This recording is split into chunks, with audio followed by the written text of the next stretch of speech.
preparada para escuchar este episodio? Buenos días, buenas tardes, buenas noches. Yo soy Oscar Morales y estoy muy contento de tenerte aquí como en cada semana y más en estas semanas en las que estamos a punto de cerrar este año 2025. ¿Qué tal fue este año para ti? Déjamelo en los comentarios, voy a estar muy feliz de estar leyendo sus comentarios y como siempre les recuerdo, no olviden mandar su historia a través de mis redes sociales para traer más videos de testimonios con ustedes. El día de hoy es especial, porque hoy vamos a juntar lo paranormal con estas celebridades de estas fechas. Hoy voy a contarte dos cuentos que han dejado paralizados de miedo a muchas personas, más estas navidades. ¿Qué dices? ¿Me acompañas a dar una vuelta por estos cuentos? Toma una bebida caliente, apaga las luces y sube el volumen porque ya estás en tu dosis semanal de historias de terror. Vamos con el primer cuento que tengo preparado para ti. El invierno había caído sobre Haltenberg con una brutalidad antigua. No era solo el frío, era un invierno que tenía peso, presencia, como si descendiera desde las montañas con una intención propia. La nieve cubría los tejados con capas gruesas, aplastándolas casi hasta el silencio. Incluso las chimeneas expulsaban un humo que parecía cansado, como si la misma Navidad temiera respirar demasiado fuerte. Dentro de las casas, las familias se reunían alrededor del fuego esperando la llegada de San Nicolás. El aroma del pan dulce y la madera húmeda llenaba el aire. Los más pequeños limpiaban sus botas, las dejaban frente a las ventanas y como cada año recitaban pequeñas plegarias para atraer regalos y alejar lo malo. Porque en Haltenberg, desde siempre, se repetía una advertencia. Donde hay luz, también habrá sombra. Donde hay bondad, también vendrá Krampus. Y esa noche, esa sombra, estaba más viva que nunca. En una casa pequeña, cerca del límite del bosque, vivía Lizzie, de 9 años, con su hermano pequeño Bruno. A diferencia de otros niños, Lizzie no esperaba esa noche con alegría habitual. Había roto una lámpara navideña aquel día por accidente, pero aún así lo había ocultado. Ese pequeño secreto ardía en su pecho como un carbón. Su abuela siempre decía que Navidad era tiempo de perdón, pero también de justicia. Y lo que hacía especial a Krampus no era castigarte por ser malo, sino castigarte por mentir, a pesar de saber lo que está bien. A las 3 de la mañana, un sonido la despertó. Un tintineo metálico, como si una campana vieja estuviera siendo arrastrada por la nieve. Lizzie se incorporó lentamente. El frío en el cuarto era tan intenso que el vaho salió de su boca como una nube espesa. Todo estaba tan quieto excepto por ese sonido que cada vez se acercaba más. No era una campana de iglesia, eran las campanas del castigo. Lizzie se acercó a la ventana. Su pequeño cuerpo temblaba, pero no sabía si era por frío o por miedo. Empujó la cortina apenas 1 centímetro, y allí bajo la luz pálida y sobrenatural de la luna, cubierta de nubes, vio algo moverse entre la neblina. Al principio creyó que era un ciervo, eran comunes en el lugar. Luego vio los cuernos, luego la silueta erguida, las patas demasiado humanas, y los brazos demasiado largos. Y entonces lo vio con claridad. Krampus, un cuerpo cubierto de pelo oscuro y enmarañado, respirando el vapor negro. Unos cuernos que parecían raíces retorcidas. Una boca enorme incapaz de cerrar del todo, de donde sobresalía una lengua larga, húmeda, que se movía como un gusano rojo en el aire helado. Sus ojos, Dios, eran dos brasas vivas incrustadas en una calavera cubierta de piel. Caminaba con un paso lento, pesado, hundiéndose en la nieve como un animal inmenso. Cada cadena en su cuerpo arrastraba un eco metálico, un sonido que parecía rebotar dentro del pecho, vibrando como un antiguo tambor. Bruno, desde la habitación de al lado, empezó a llorar en sueños. Krampus se detuvo, como si hubiera escuchado aquel llanto del pequeño. Sus orejas puntiagudas se alzaron hacia la casa. Y luego miró directamente a la ventana de Lizzie. El reflejo de las brasas la atravesó. Sintió como si alguien estuviera apretando su corazón con un puño frío. Y fue en ese instante que vio a Krampus dar el primer paso. Lizzie sintió que la sangre le abandonaba el rostro. Sus piernas se volvieron muy débiles y tuvo que apoyarse en la pared. La criatura llegó hasta la casa del vecino, la del viejo Holtzman, un anciano que vivía solo. Allí levantó su mano, llena de garras, y golpeó la pared con una violencia que sacudió la nieve del tejado. Lizzie dio un respingo y Bruno gritó. El viento se coló por la rendija de la ventana como si intentara decir algo. Krampus olfateó el aire. Sus fosas nasales se abrieron, inhalando, buscando. A cada respiración, la lengua roja se agitaba en espasmos grotescos. Y luego se giró hacia la casa de Lizzie. Lizzie sintió que su secreto, esa mentira minúscula que parecía inofensiva, se materializaba como un peso en su espalda. Había engañado, ocultado. Se había adelantado a la sombra. Krampus dio un paso hacia la puerta. Las cadenas repicaron en el piso. Las ramas de abedul temblaron en su mano. Su respiración oscura se expandió sobre la casa como una nube sombría. Algo dentro de ella se quebró. Una voz salió de su garganta antes de que pudiera detenerla. ¡No, por favor! Krampus se congeló. Sus ojos ardientes se clavaron en la ventana.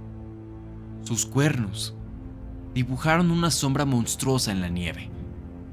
Lizzie respiró hondo, temblando. ¡No te lleves a mi hermano! Soy yo quien mintió. Soy yo quien teme. En el interior de la criatura, un gruñido se revolvió como un trueno. No era ira. Era reconocimiento. Krampus inclinó la cabeza, como un perro cuando escucha un sonido a lo lejos. Sus pasos, antes pesados, se volvieron más lentos y cuidadosos. La nieve bajo sus pies se derritió por el calor insano que emanaba su cuerpo. Se acercó tanto a la ventana que la escarcha se derritió alrededor de su rostro demoníaco. Y en ese momento, nadie respiró. La criatura levantó una de sus ramas de abedul. El aire alrededor vibró como si fuera a golpear el vidrio. O peor, a entrar a la casa. Pero se detuvo. Krampus olfateó el aire una vez más. Lizzie estaba de pie sin esconderse, con lágrimas sinceras resbalando por sus mejillas. La bestia gruñó y lentamente bajó aquel tronco de abedul.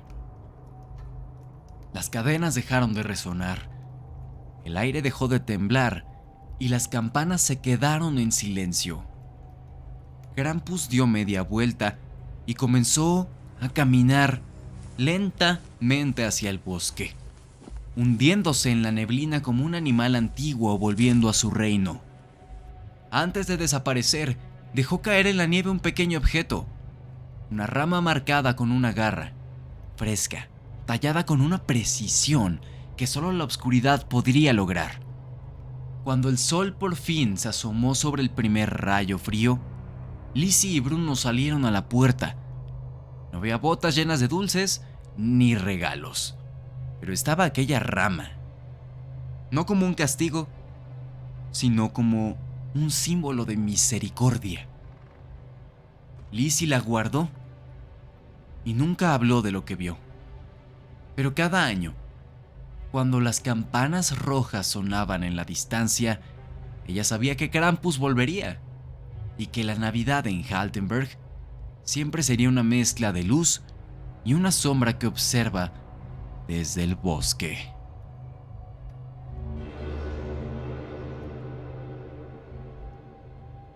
Krampus ha sido retratado en muchísimas películas, en muchísimas animaciones y en muchísimos textos increíbles de leer como este. Quiero que te imagines en el contexto de esa pequeña niña, habiendo mentido pero con ese remordimiento de la verdad en tu cabeza. ¿Mentirías sabiendo de la existencia de Krampus? Déjame tu comentario. De mientras, te pido que me acompañes a escuchar el siguiente cuento, que se titula La noche de velas en el asilo. Vamos a escucharlo.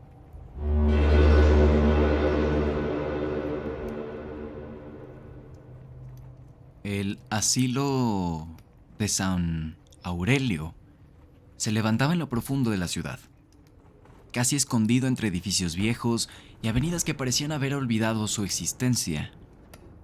Con el paso de los años, la pintura del exterior se había desprendido en capas, dejando al descubierto manchas de humedad que dibujaban formas humanas sobre las paredes.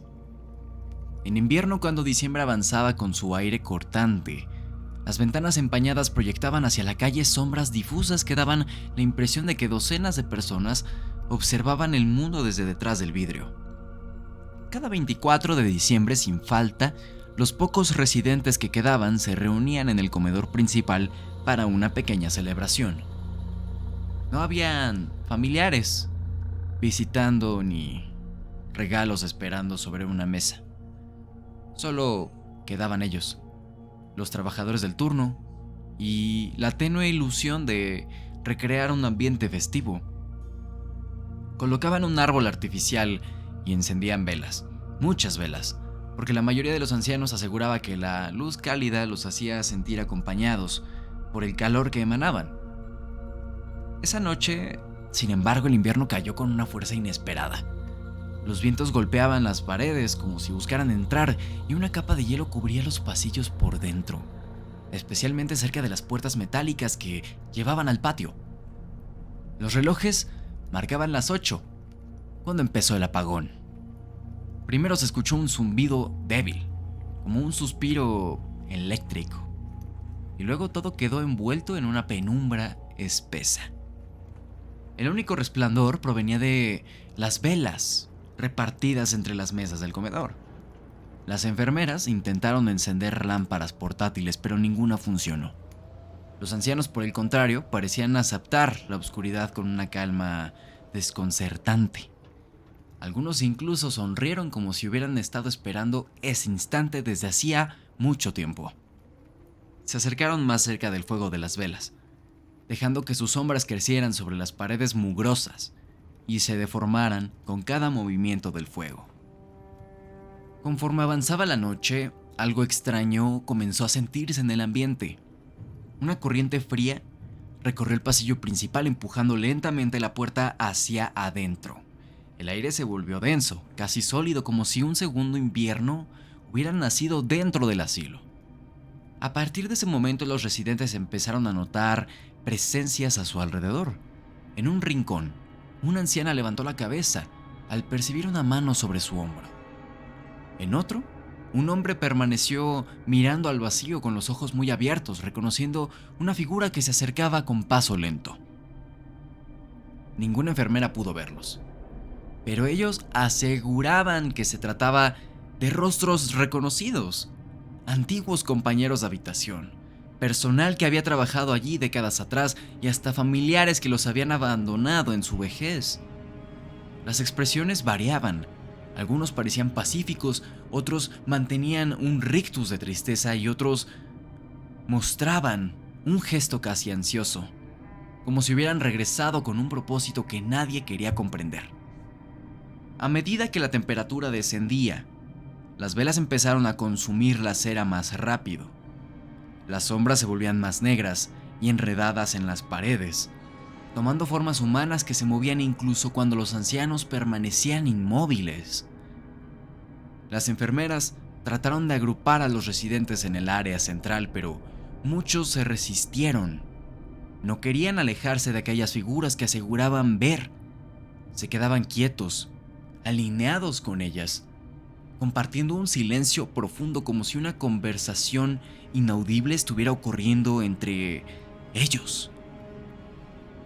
En el pasillo norte, la puerta que conducía al pabellón clausurado desde los años 70 se abrió con un chirrido que perforó todo el asilo.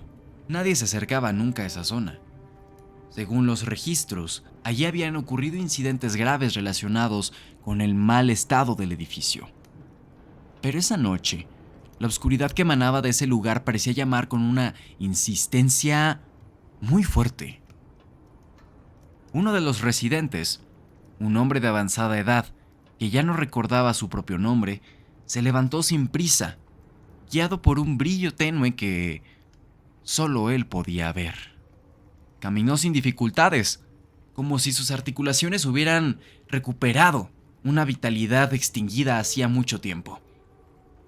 Su sombra se estiró a lo largo del pasillo, fusionándose con otras que avanzaban delante de él. Sombras más delgadas, más ligeras, casi flotantes.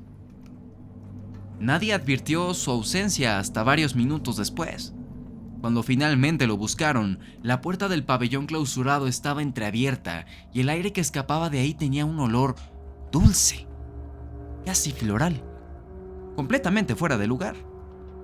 Dentro no había rastro del anciano, aunque el piso estaba tibio, como si alguien hubiera estado de pie en ese mismo sitio apenas unos segundos antes. El personal intentó cerrar la puerta, pero un impulso inexplicable les obligó a retroceder.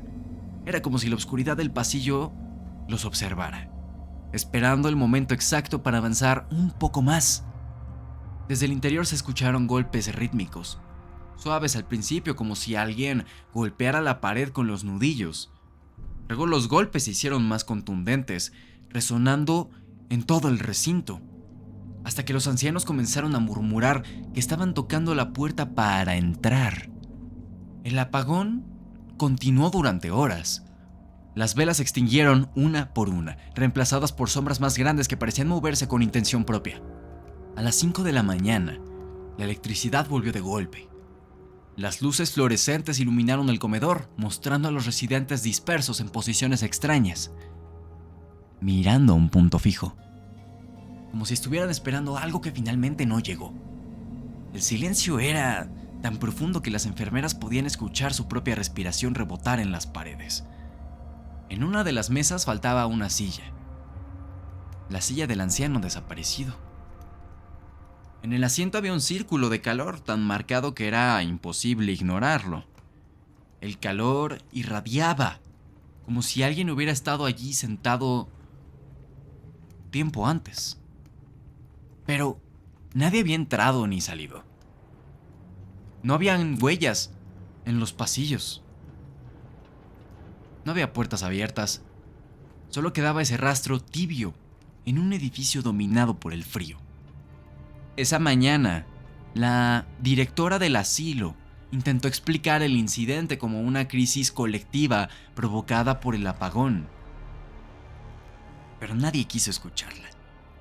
Aunque el anciano no fue encontrado, El personal continuó trabajando como si nada hubiera ocurrido, tratando de silenciar lo que todos habían visto sin querer admitirlo.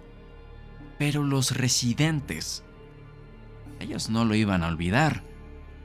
Cada vez que una vela titilaba, recordaban la noche en que las sombras volvieron a ocupar sus lugares, reclamando el espacio que habían dejado décadas atrás, cuando aún estaban vivos. Desde entonces, en cada Navidad, las velas se encienden de nuevo no para iluminar, sino para que ellos encuentren su camino. ¿Cómo te quedó el oído? Una historia muy envolvente y que te engancha desde los primeros 3 párrafos. Es algo increíble compartir estas historias contigo, más en estas celebraciones. Todavía no es el último capítulo final de diciembre, puesto que te estaré acompañando aquí todavía el día 17 y 24. El 31 tengo algo preparado especial, pero ya lo iré anunciando los próximos episodios. Y nada, no me queda nada más que agradecer tu presencia, tu tiempo y tu escucha. Yo fui Oscar Morales, esto fue Espectro Podcast y esta fue tu dosis semanal de historias de terror. No olvides mandar tu historia. Nos vemos pronto. Felices fiestas.